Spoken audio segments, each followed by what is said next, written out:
Hello, this is Jan John here. Today I'm going to discuss the Magna Carta again. This is the second part. In the first part you will have listened to a news clip from the BBC talking about the 800th anniversary of this famous declaration. And I talked little bits in the first part about why it is still important in modern society. The Magna Carta was part of a long development towards democratic society, away from rule by small groups or individuals.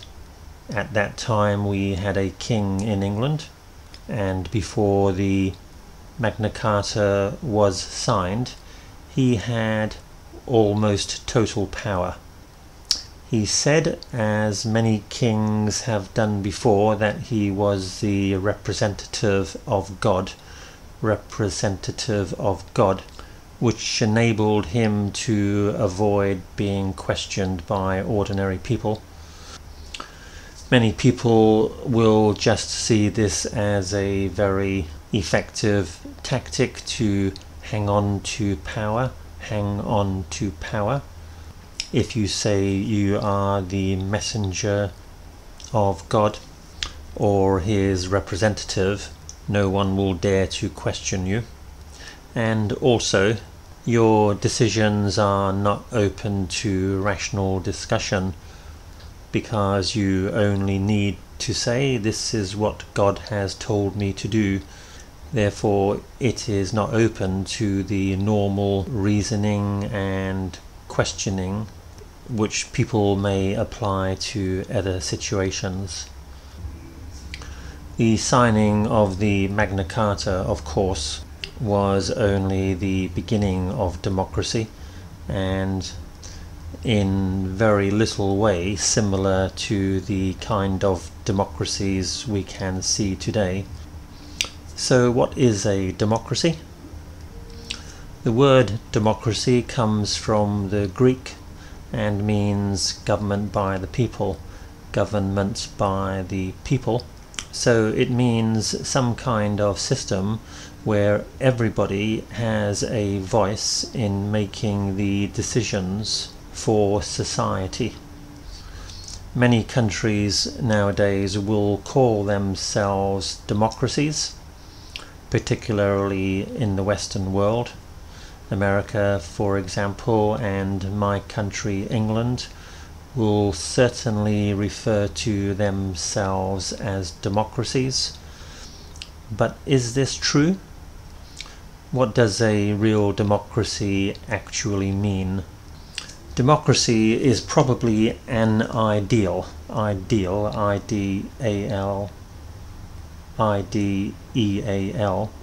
which we may try to aspire to, but in reality I think we never really see this in its perfect form.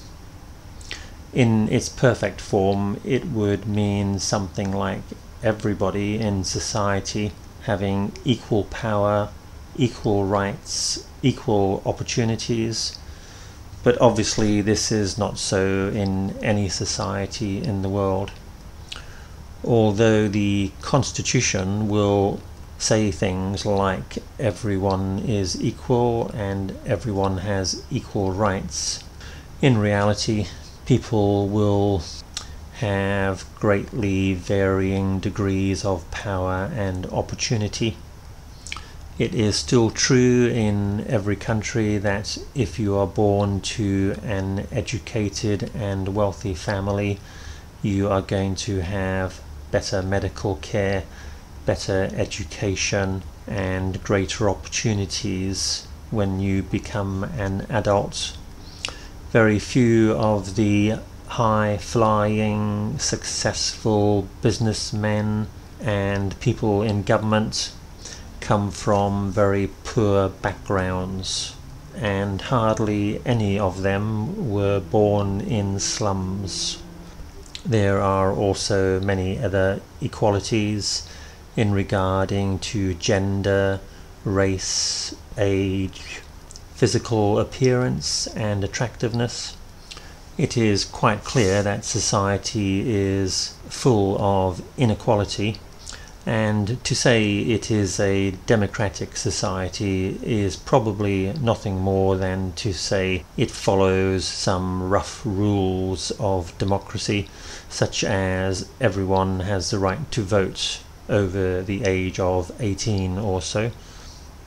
One of the most important areas for any democracy and any society is the legal system, and you may remember that one of the professors in the BBC news clip was quite cynical about whether the legal system provides equality and fairness for everyone.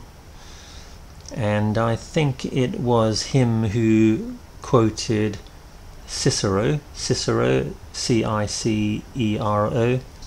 when he talked about the law of nature and the law created by the legal system. So what is law and why do we need it? Laws are attempts to govern people's behavior and say what is right and what is wrong and what is fair. People hope that in a society with many laws they are going to see more justice and fairness. However, this may not be true. According to Islamic law, natural law is the survival of the fittest, meaning that people who have more power will bully the weaker people to their own advantage, which is probably mostly what we see in the animal kingdom. And in Islamic law they say that, here I'm not an expert, but I'm going to give what I think is the case. They say that the law has to be a divine law, divine, D-I-V-I-N-E, meaning given by God. They think maybe that human beings are not capable of making their own laws. Secular thinking though, secular, S-E-C-U-L-A-R, would say that human beings are capable of reason and creating their own legal system without having to call upon God.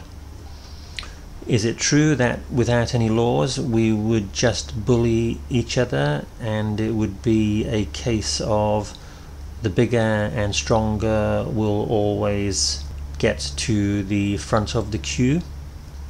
This sounds a little bit like the school playground, especially when kids are quite young, before they have learned about society's rules.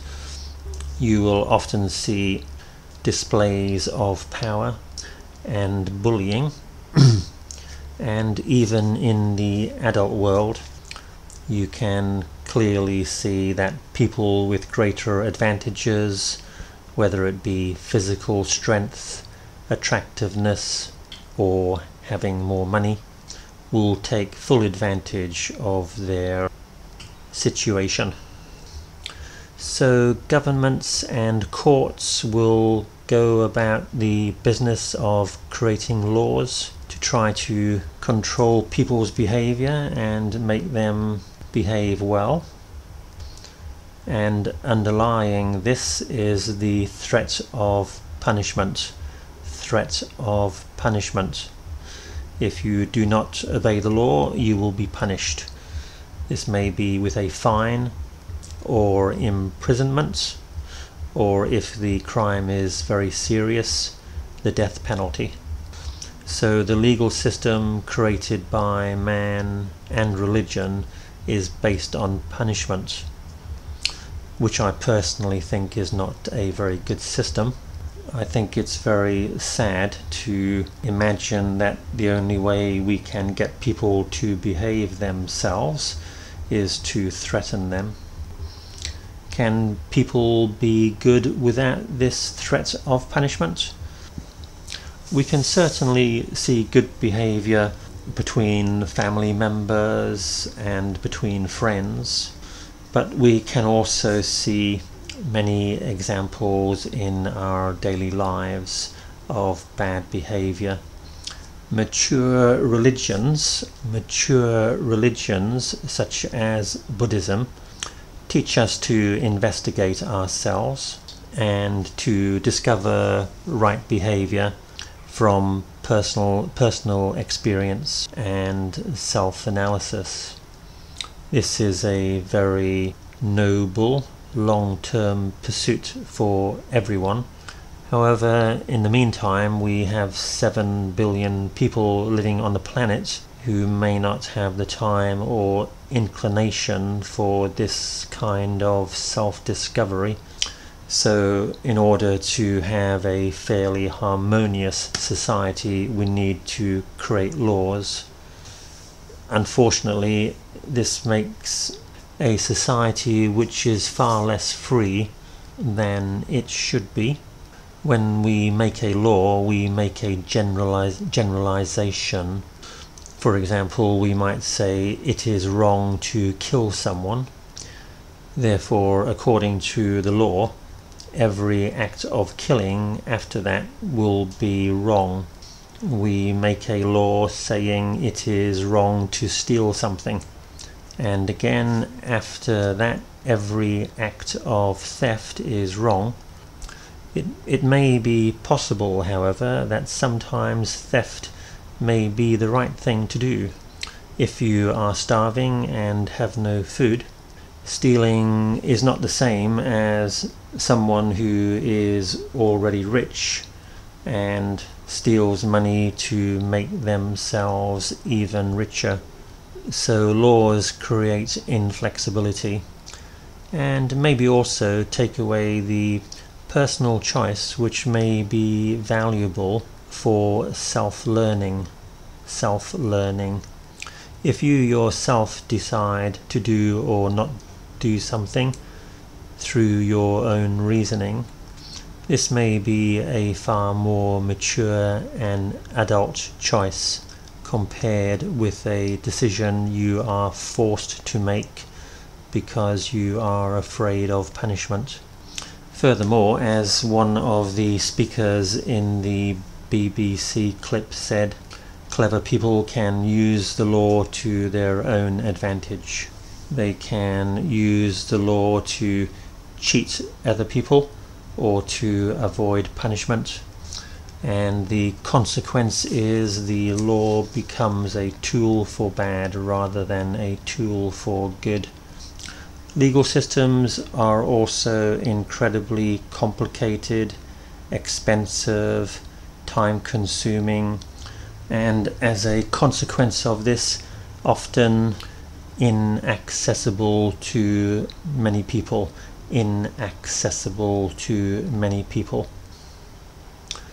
So, in conclusion, since the Magna Carta, we have created what we think is a perfect democracy in many countries. However, we have also created incredibly complicated legal systems, and it may seem to many people that this is not what was originally intended by democracy, which probably thought to give people more freedom. No, on the contrary, we have all become prisoners.